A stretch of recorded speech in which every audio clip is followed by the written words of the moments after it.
All right, let's talk about another provision that's of crucial concern to the artist, and that is the royalty provision.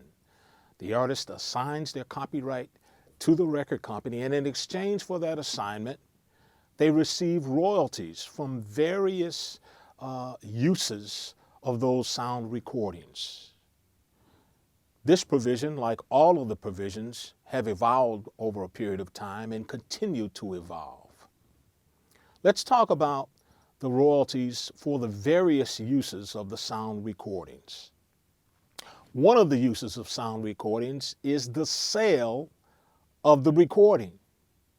The sale through digital distribution, the sale of physical CDs, and the royalty rates for physical recordings are couched in terms of percentage points. In other words, 1% is considered 1 point. The norm for royalty rates for new artists for albums is between 13 and 16%. Now, many contracts will have provisions stating that royalty rates for singles are 3/4 of the album rate, which means if you have a 16% royalty, your royalty for singles might be 12%. I personally have problems with that, but we're going to talk about it, particularly for digital singles, but we'll talk about that a little later. 13 to 16% is a good royalty rate for new artists in today's market. But the question arises, 13 and 16% of what? What does that 13 or 16% apply to? Let's say you have a 15-point deal. Well, this gets back into the evolution of recording agreements. In years past, some major labels would apply that percentage to the retail price, and some labels will apply it to the wholesale price. Now, what is the wholesale price? Record companies create configurations of sound recordings. Say a CD is a configuration of a sound recording. Multiple sound recordings are on a CD. They sell those to retailers for what is called the wholesale price, which is usually a few dollars less than the price that the retailer sells to the consumer. Record companies generally, particularly in the past, in physical distribution days, did not sell to the public.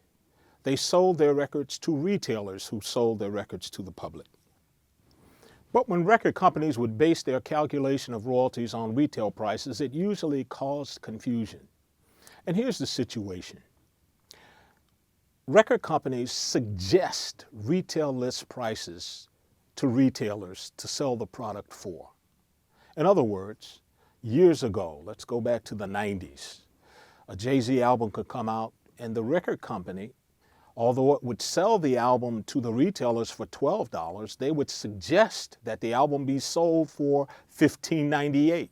That was the suggested retail list price, sometimes called the SRLP, the suggested retail list price. And that's a price that the record company suggests the retailers sell it for. Retailers don't have to sell it for that price. The retailers could sell it for $14, and they could determine their extent of profit. They paid $12 for it. They could sell it for $12.98 and make $1. They could sell it for $14.98 and make a greater profit. So it really depends on what the retailer sold it for. But that suggested retail list price would be the initial price for determining how that royalty rate would be applied. And here's where it creates a lot of confusion.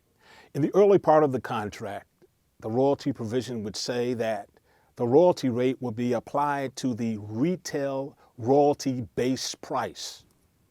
Artists would assume that to be the suggested retail list price, in this case, $15.98 or $16. But further on in the contract, there would be a provision defining what the retail royalty base price is, and that wouldn't be the suggested retail list price. There would be certain deductions taken from that suggested retail list price before that royalty rate was applied. And we're going to talk about some deductions that are taken from artist royalties that really create confusion, lead to non-transparency, and have really evolved over a period of time. So the definition of the retail royalty base price would state that it is the suggested retail list price minus a packaging deduction. A packaging deduction. What is a packaging deduction? Well, record companies years ago really felt that the artwork and on the album, which they paid for artists to create, really created value in the sale of the product. And they didn't want to pay the artist a royalty based on the artwork. They only wanted to pay the artist a royalty for the music. So they felt that from that suggested retail list price, they should take a certain amount off of that to account for them paying for the artwork that helped sell the album. Here's the problem. At first, for vinyl albums, the packaging deduction was 15%. And once again, this goes into the evolution of technology. Each time a new technology, a new configuration was introduced to the marketplace, it seemed that the packaging deduction went up more and more. So when cassettes came into the marketplace, the packaging deduction for cassettes was 20%. And then in the 80s, the packaging deduction was 25%. So what does this all mean? Let's go back to our example with Jay-Z. Suggested retail list price back in the 90s might have been $15.98, $16. That was a suggested retail list price. The retail royalty-based price, however, included a 25% deduction from that $16 price, which reduced that royalty-based price from $16 to $12. It's kind of discounting the artist's royalties so that the record company has to pay less for that. Now, how much did it cost for record companies to not only manufacture, but package and seal CDs? They took $4 off with the packaging deduction, sometimes called a container deduction. But the record company only spent 60 to 75 cents, not only to manufacture it, but to package it, seal wrap the CD, 60 to 75 cents. But they've taken a deduction of $4 off the suggested retail list price to get to the retail royalty-based price. Very confusing, non-transparent. That's what artists were complaining about. Unfortunately, you find a lot of contracts that are still couched in terms of the retail price today. However, royalties for major labels aren't calculated on the retail price. They're calculated on the wholesale price. What is the wholesale price? The wholesale price is sometimes called the published price per dealer, or PPD. So let's take an example here. Let's say that currently an album sells through iTunes for $9.99 and the record company gets paid $7.50. They sell it to iTunes for $7.50.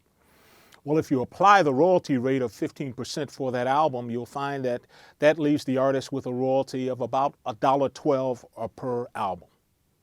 When you talk about singles, it could be a different story. I mentioned earlier, traditionally, singles royalty rates many times are only 3/4 of the album royalty rate.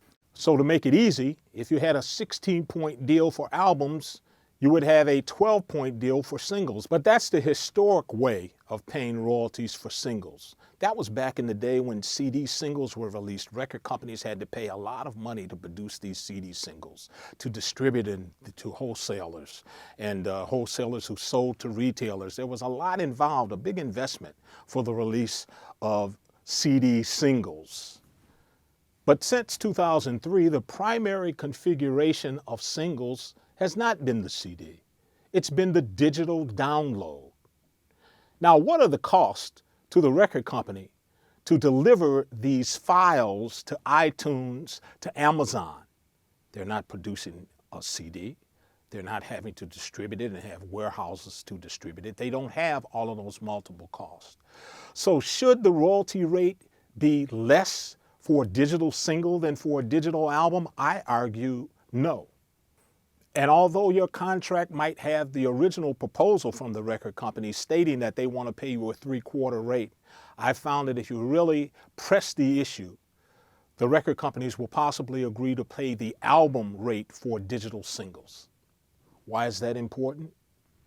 Singles are becoming a huge selling configuration for records. And you've got many multiple million selling singles in today's market. So the single is becoming important again, just like it was back in the 50s, 60s, and 70s. So the packaging deduction created confusion, particularly when you deal with royalties being paid on the retail list price. And once again, some contracts you'll find out there today still state that they're paying royalties on the retail list price and will impose a packaging deduction. But there are other deductions that you need to be concerned about.